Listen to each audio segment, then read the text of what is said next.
참 예수님 사랑합니다.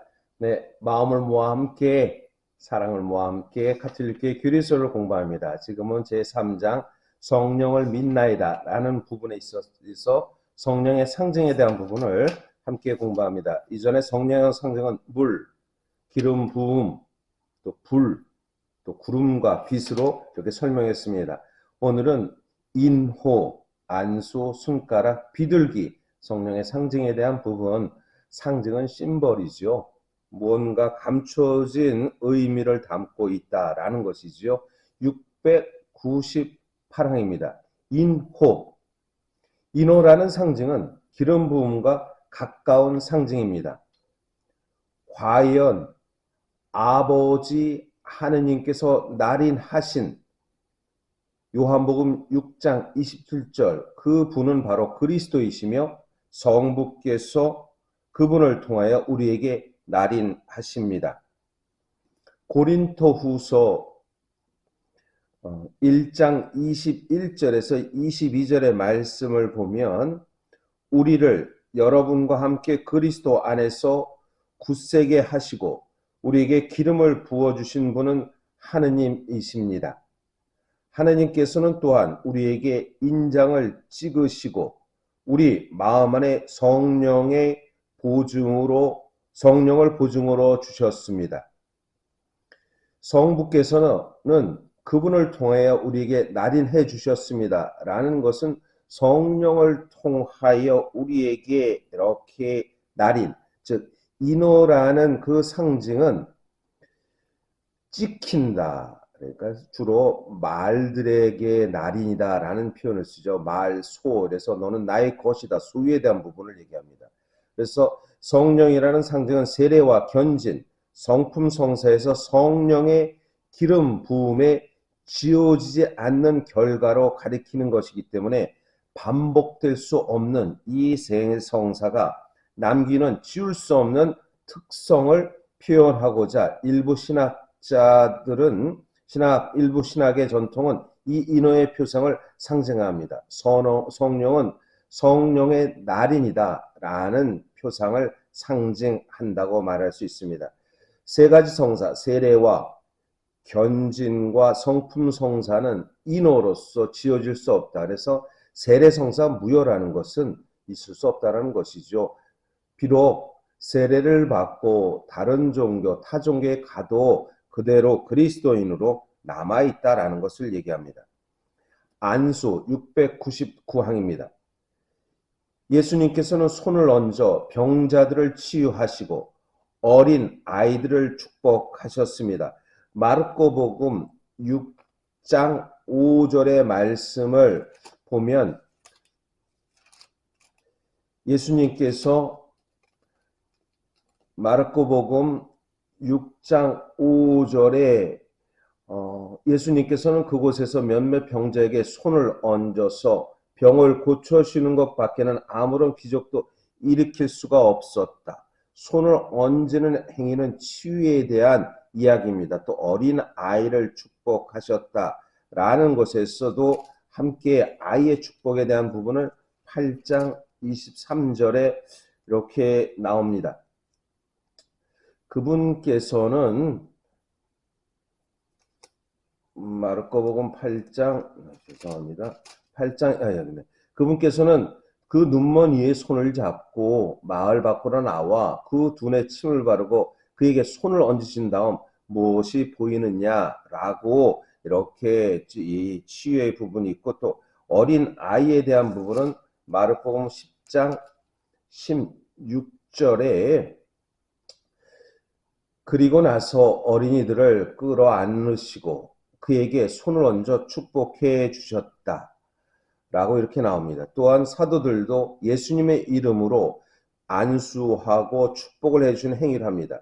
더 나아가 사도들의 안수로 성령이 주어집니다.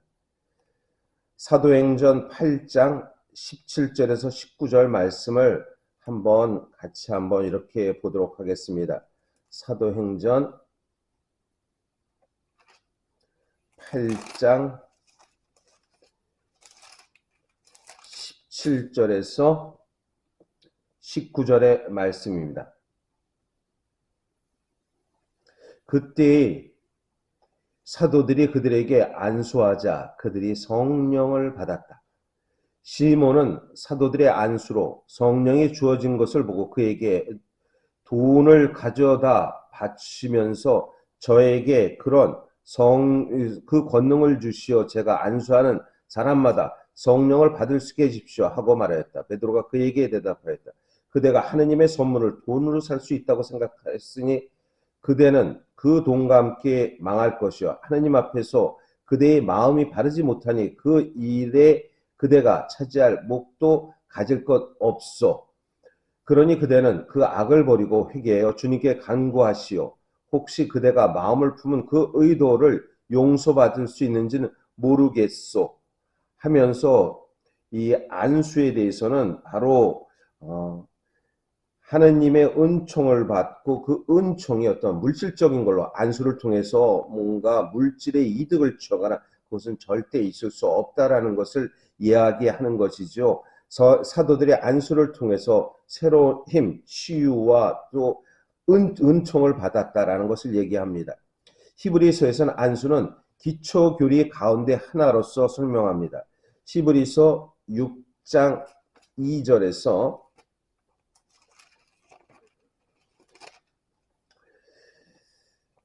세례에 관한 가르침과 안수, 죽은 이들의 회개와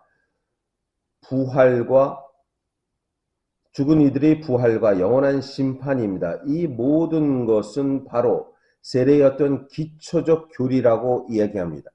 안수는 바로 이처럼 세례받은 사람도 모든 사람이 안수를 통해서 가족들의 축복, 이웃들의 어떠한 축복을 할 수 있다라는 것을 이렇게 얘기하는 것이죠.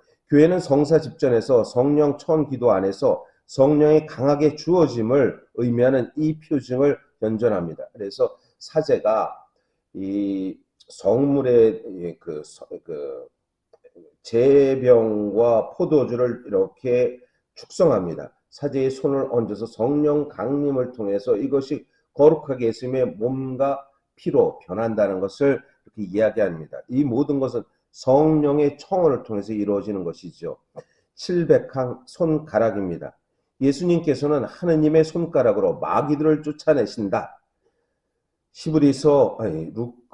루카복음 11장 20절에서의 말씀입니다. 하나님의 손가락으로 마귀를 쫓아내십니다. 하나님의 율법은 하느님께서 손가락으로 돌판에 쓰셨지만 사도들에게 써주신 그리스도의 추천서는 하나님의 영으로 새겨지고 돌판이 아니라 살로 된 마음의 판에 쓰여진다. 고린토 후서 3장 3절의 말씀인데요. 여러분은 분명히 우리의 봉사직으로 마련된 그리스도의 추천서입니다. 그것은 먹물이 아니라 살아계신 하느님의 영으로 새겨지고 돌판이 아니라 살로 된 마음의 판에 새겨집니다.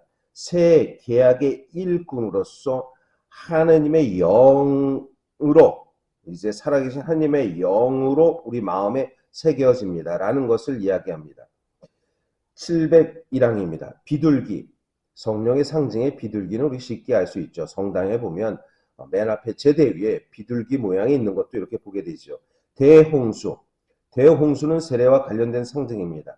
대홍수가 끝날 때 노아가 날려보낸 비둘기는 땅이 다시 사람이 살 수 있게 되었음을 나타내는 싱싱한 올리브 잎을 부리에 물고 돌아옵니다. 창세기 8장 8절에서 12절의 말씀에서 이제 까마귀가 갔다가 안 오고 그러지만 비둘기는 갔다가 올리브 가지를 물고 돌아온다. 이제 살아있음의 그 상징을 표현한 것이죠. 그리스도께서 세례를 받으시고 물에서 올라오실 때 성령이 비둘기 모양으로 그분에 내려와 머무르셨다. 그 부분도 이제 성령이 함께 있음을 얘기합니다. 성령께서는 세례받은 이들의 정화된 마음에 내려오시어 머물러 계십니다. 어떤 성당은 제대 위에 매달린 비둘기 모양의 금속 그릇은 바로 그릇의 성체를 모셔둡니다. 성령을 상징하는 비둘기의 상징은 그리스도교 성화상의 어떠한 정통적인 어떤 주제로 사용되는 것입니다. 이처럼 성령에 대한 부분, 여러 상징들이 있음을 다시 한번 이렇게 새겼으면 좋겠습니다. 성령의 상징의 제일 첫 번째는 물이죠. 물에는 세례성상을 성령의 활동이고 기름 부음 받음도 성령을 상징하고 또 한편 성령 안에 생명을 상징하면서 불을 나타나고 구름과 빛으로 또 인호, 안수, 손가락, 비둘기에 대한 부분을 성령의 상징이다 라고 이렇게 얘기합니다. 네, 오늘 여기까지 공부하고요. 이제 다음 시간에 또 하나님의 영에 대한 말씀, 영과 말씀에 대한 부분 함께 공부하도록 하겠습니다. 네, 오늘도 행복한 하루가 되시기를 바랍니다.